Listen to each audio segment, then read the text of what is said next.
안녕하세요. 뱅커형입니다. 오늘은 외국인 매매가 과연 주식시장에서 어떻게 이루어지나 이 셋업 관련해서 좀 얘기를 해보려고 합니다. 외국계 창구가 들어올 때 국내 기관, 국내 개인 투자자들이 이게 혹시 뭐 있는 거 아니냐? 이렇게 생각을 하시는 분들이 좀 계시는 것 같아요. 그리고 유튜브나 블로그 같은 데 찾아봐도 외국계 창구가 기본적으로 들어온다 하면은 외국인이 그 주식을 좋게 본다. 중장기적으로 좋게 본다. 이렇게 연결을 지으시는 경향이 좀 있는 것 같은데 그게 과연 맞는 소린지 한번 따져보는 시간을 좀 가져보려고 합니다. 자, 여러분 개인들은 주식을 살 때 어떻게 사죠? 예를 들어서 키움에다가 주문을 낸다고 합시다. 그러면 개인 주문은 키움을 통해서 한국거래소인 KRX로 주문이 나갑니다. 그러면 KRX는 키움, 삼성, 골드만, 모건 모든 KRX의 멤버 펌이라 그러죠. 이 회원사들이 낸 주문을 모아서 호가판에 보여주고 매수는 여기, 매도는 여기 이렇게 표시를 하고 가격이 맞으면 체결을 시킵니다. 그런데 여기서 키움을 통해서 주문이 들어갈 때 중요한 과정이 하나 있는데 계좌 번호, 그리고 잔고, 그리고 실명 번호, 투자자 구분 이런 필수한 요건들이 BEP라 그러는데 백엔드 프로세스라 그래서 이 서버를 통해서 체크가 되고 그 다음에 FEP라 그러고 프론트엔드 프로세스라 그러는데 이게 한국거래소와 연결이 돼 있습니다. 여기를 통해서 이렇게 주문이 나가게 되는 겁니다. 여기에서 예를 들어서 뱅커형이고 주민등록번호는 뭐 8 얼마 얼마 얼마 그리고 그 계좌번호는 뭐 101, 뭐 투자자 구분은 개인 그런 정보들이 다 체크가 되고 주문 전문을 FEP에서 만들어서 한국거래소로 보내게 되는 겁니다. 삼성전자 100주 사주세요 이렇게. 그리고 잔고가 있는지 당연히 확인을 해야겠죠. 잔고가 있어야지 주문이 나가고 없으면 주문이 거부가 되잖아요. 이러한 계좌를 사전증거금 계좌라고 얘기를 합니다. 사전증거금. 이 사전증거금 계좌에 해당되는 계좌는 예를 들어서 삼성전자, 현대차 이런 데가 주식을 살 수 있잖아요. NC소프트 자사주 매입한다. 카카오 게임즈 자사주 매입한다. 그러면은 주문이 나가기 전에 잔고가 얼마 있는지 다 확인을 하고 나갑니다. 이게 사전증거금 계좌고 개인 일반법인 그 외 적격 기관 투자자가 아닌 모든 투자자들의 주문은 이렇게 나가게 됩니다. 자, 그런데 외국인은 어떻게 나가냐? 외국인. 자, 외국인 중에서 우리가 일반적으로 생각하는 외국인은 다 QII라고 보시면 돼요. Qualified Institutional Investor. 적격 기관 투자자다. 누구를 적격 기관 투자자라고 하느냐? 국내 기관 투자자들도 적격 기관 투자자가 될 수 있는데 자산 운용사, 자문사는 아닙니다. 자문사는 적격 기관 투자자가 아닙니다. 자산 운용사, 은행법에 의해서 설립된 은행, 그리고 저축은행법에 의해서 설립된 저축은행, 국가기관, 그리고 우정공사 이런 데들을 적격기관 투자자라고 합니다. 적격기관 투자자는 여기 이 BEP에서 체크해야 되는 것들이 굉장히 많이 삭제가 돼요. 일단 잔고 체크를 안 합니다. 잔고 체크를 안 한다. 그게 무슨 말이에요? 그럼 돈 없어도 주문이 나간다는 얘기인가요? 네, 돈 없어도 주문이 나갑니다. 계좌에 돈 없으면, 계좌에 주식이 없으면 매도 주문이 나갑니까? 안 나가죠. 잔고가 없다고 안 나가죠. 외국인은 계좌에 주식이 없는데 주문이 나갑니까? 안 나갑니까? 나갑니다. 외국인이 삼성전자 100주 매도해 주세요. 이렇게 저한테 얘기를 해요. Sell 100 삼성 일렉트로닉스라고 얘기를 해요. 그럼 물어봅니다. 롱이냐, 숏이냐, 롱셀이냐, 숏셀이냐. 롱셀은 매수를 갖고 있는 거를 꺾는 거고, 숏셀은 공매도인 겁니다. 그러면 숏은, 오케이, 숏이다? 그러면은 숏 표시를 하고 나가야 됩니다. 이 주문은 숏입니다. 라고 거래소에 표시를 하고 나가야 돼요. 자, 제가 키움증권 국제데스크에 있다고 생각을 해봅시다. 삼성증권 매도 주문이 들어왔는데 100주 삼성증권 현재가 매도. 자, 그러면 제가 물어봅니다. 이거 롱셀이야 숏셀이야? 라고 물어봅니다. 롱셀은 주식을 갖고 있는 거를 파는 겁니다. 숏셀은 차입을 해서 팔아야 되는 겁니다. 근데 내 계좌에 이 고객이 계좌에 잔고가 없어요. 항상 잔고는 비어 있어요. 돈도 없고 아무것도 없어요. 그냥 잔고는 그냥 빵으로 비어 있습니다. 요거는 제가 조금 이따 설명을 드릴게요. 자, 그러면 오케이, 롱셀이라고 하면은 제가 주식을 팔았잖아요. 그러면 그 주식을 어디서 갖고 와야 되는 겁니다. 나 삼성증권 계좌에 지금 100주가 있어. 그럼 갖고 올 수 있는 겁니다. 아니면 숏셀이야. 그러면은 너 주식 누구한테 빌렸어? NH증권 통해서 주식 빌렸어. 그럼 NH증권에서 주식 가져와야 되는 겁니다. 이 업무를 누가 다 하냐? 상임 대리인, 커스터디언을 통해서 하는 겁니다. 주식 샀으면 T+2, 2일 있다가 결제가 되잖아요. 그럼 돈이 나가야 된단 말이에요. 그죠? 주식 산 대금이 나가야 되는 거고, 주식을 팔았으면 주식 팔은 대금이 들어와야 되는데, 이거를 증권사 계좌를 통해서 안 하고 거의 대부분의 외국인들은 이 상임 대리인, 커스터디언을 통해서 하는데 스탠다드 차터드나 HSBC 뭐 이런 은행들이 보통 상임 대리인을 대신 해줍니다. 근데 그 비용이 싸지가 않습니다. 뭐 10억 이상이다라고 생각을 하시면 됩니다. 그럼 이 은행이 가지고 있고 이런 은행들이 현금을 가지고 있고 주식을 보유하면서 엑스큐션이라 그러는데 우리가 주문 집행 창구랑 소통을 하면서 키움이 됐든지 삼성증권이 됐든지 NH가 됐든지 이 거래 내역을 받아서 여기서 정리를 한다. 이 스탠차나 HSBC에서 정리를 한다. 이렇게 이해를 하시면 되는 겁니다. 그러니까 공매도 사고가 생기는 거예요, 사실.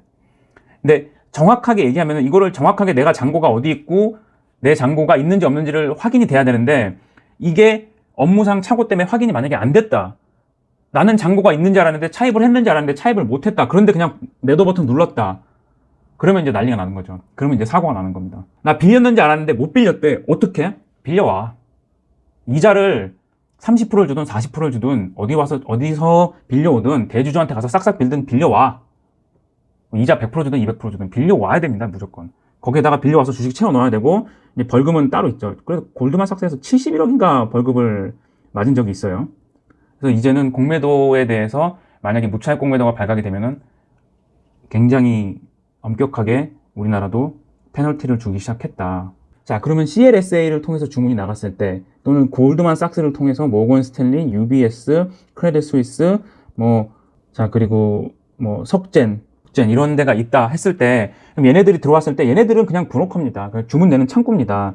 이 외국계 기관 투자자들이 외국계 바이사이드들이 이러한 해외 IB들과 계좌를 투고 그냥 거래를 할 뿐이지 CLSA 창구를 통해서 들어왔다고 해서 그게 CLSA가 베팅을 한 게 아닙니다. 여러분이 삼성전자 주식을 키움증권을 통해서 산다고 하면 그게 키움증권이 베팅한 게 아니잖아요.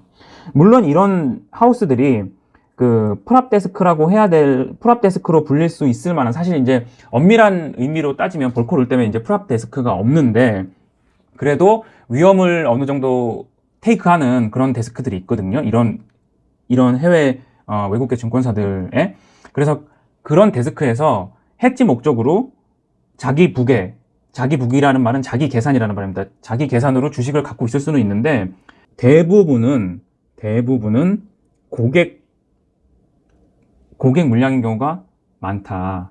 그리고 CLSA 같은 경우는 굉장히 유명한, 지금은 이제 중국으로 인수화되고 난 후에는 약간 그 명성이 예전처럼 그렇진 않은데 리서치가 굉장히 강한 그런 증권회사였습니다.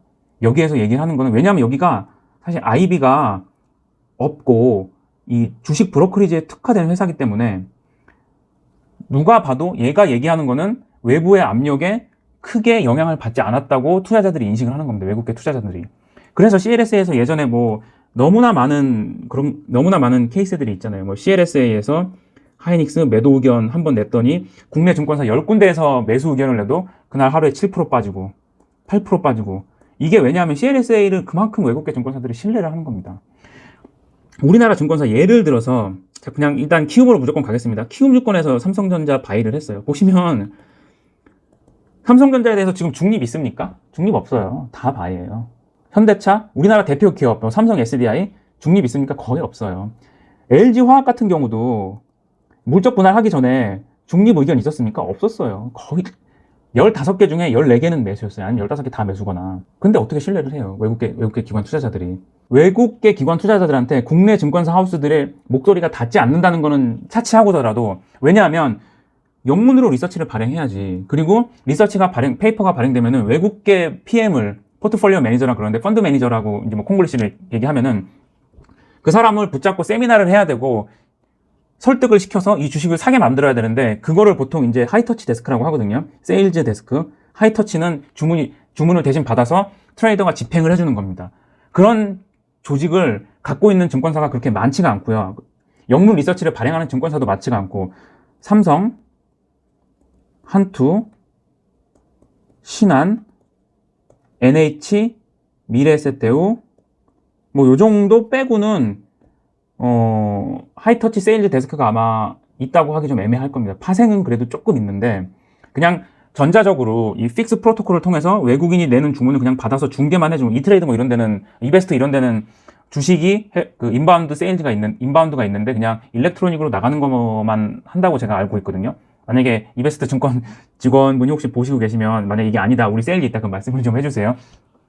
보통은 요런 5대 증권사 빼고는, KB도 있겠죠. KB. 네, KB, 현대증권. 요 정도 빼고는 아예 세일즈가 안 되고 있다. 그래서 그 리서치 페이퍼를 외국인들한테 설득시킬 수 있는 노력도 안 하고, 그리고 외국인들이 별로 신뢰를 안 해요. 왜냐면, 야, 니네 나라는, 니네 리서치 보면은 매수가 95%, 중립이 4%, 4.5%, 매수가 95.5%, 매도 없음. 다 이렇거든요. 여러분, 레포트 보시면은 제일 마지막 페이지에 우리 증권사에서 나간 매수, 중립, 매도 의견의 비율은 이렇습니다. 라고 나오거든요. 근데 매도가 거의 다 0%고요. 중립이 뭐 한 5%, 매수가 95%입니다. 야, 그러면 니네가 커버하는 종목의 95%를 사라는 얘기냐? 네. 이게 특정 증권사만 그러는 게 아니라 우리나라 증권사 거의 다 그렇습니다. 외국계는 어떠냐면 60, 20, 20 이 정도입니다. 매도 20, 중립 20, 매수 60. 이렇게 의견을 내는 증권사랑 이렇게 의견을 내는 증권사랑 누가 신뢰를 하겠어요? 여러분이 만약에 필리핀이나 베트남이나 말레이시아 주식을 투자한다고 합시다. 근데 그 현지에 있는 증권사들이 우리나라 주식 95% 매수, 중립 5% 매도 없음. 그럼 그 현지 증권사들이 믿음이 가겠습니까? 자, 미국, 영국, 프랑스, 독일, 이런 선진국 투자자들이 와서 자기네 나라 증권사, 골드만삭스, 모건 스탠리, 바클레이즈, HSBC, UBS, 크레딧 스위스, 자기네 나라 증권사에서 분석하기에는 60%는 매수, 20%는 중립, 20%는 매도다, 고평가돼 있다, 이렇게 얘기하는데 그 나라 현지 증권사는 95%가 매수래, 매도는 없대, 그리고 나머지는 중립이래. 그러니 신뢰를 안 하는 겁니다. 아무리 잘한다 그래도. 증권사는 기업에 IBD를 따야 되는 그러한 업무도 있습니다. 예를 들어서 증자를 한다, 주식 증자, 뭐 IPO를 한다, 계열사가, 아니면 채권 발행을 한다. 이 업무를 IB가 하는 겁니다. 그래서 이 투자은행 부서, 기업금융 1, 기업금융 2 이런 부서인데 여기랑 리서치랑 만리장성 쌓아라.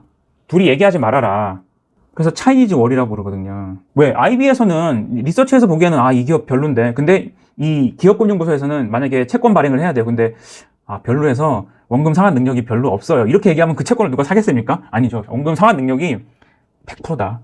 절대 이런 기회 안 한다. 지금 무조건 이 채권 받으셔야 됩니다. 이러면서 다 기관 투자자들한테, 개인한테 파는 거잖아요.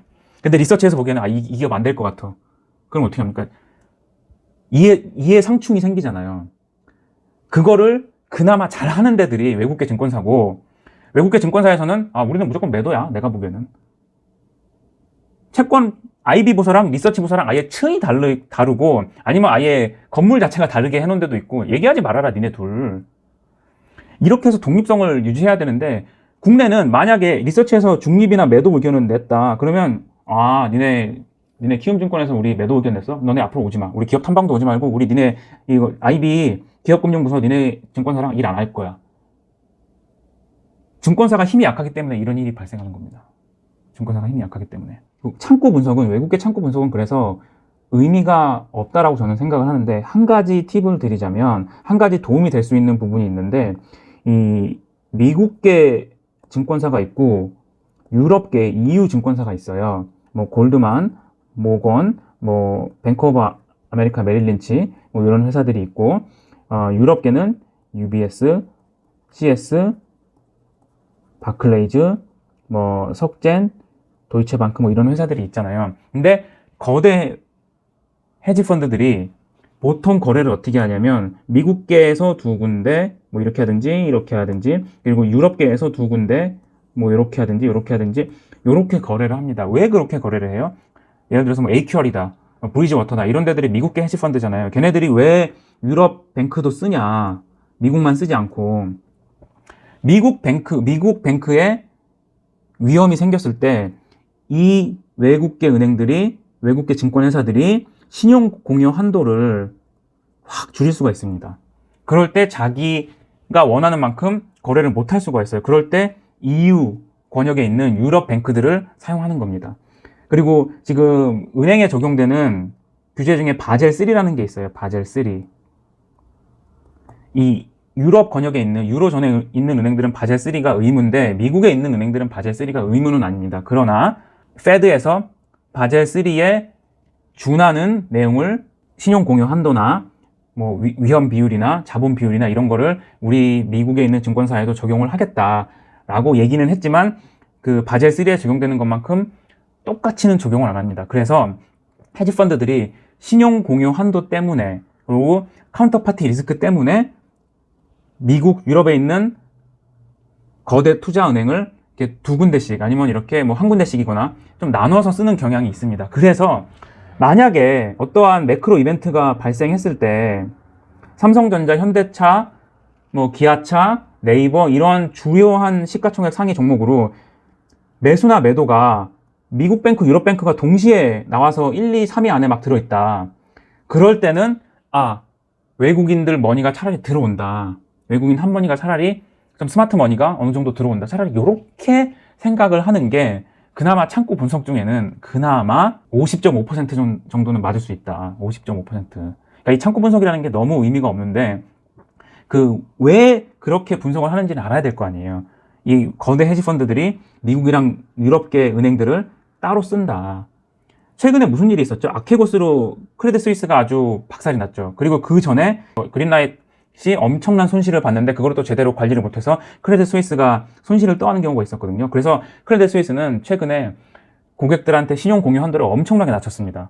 그전에는 도이체뱅크가 한번 낮췄고요. 그러니까 유럽뱅크만 쓰던 애들이 안 되겠다. 미국도 써야겠다. 이렇게 되는 거고 미국에서 예를 들어서 뭐 미국 신용등급이 막 갑자기 두세 단계 낮아진다. 아니 미국에서 위기가 발생했다. 그럼 얘네들이 신용공여 한도를 확 줄이면 유럽뱅크로 또 가야 되는 수밖에 없는 겁니다. 그래서 할 수 없이 이렇게 같이 쓰는 겁니다. 오늘도 영상 시청해주셔서 감사합니다. 도움이 되셨다면 좋아요 부탁드릴게요.